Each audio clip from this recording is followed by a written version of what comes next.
Hello friend, कैसे हो आप सब।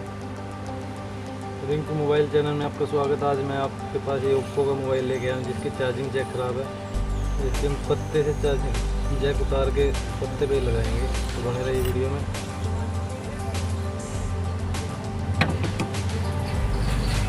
जैक उतर चुकी है, अब इसमें हम दूसरी जैक लगाते हैं।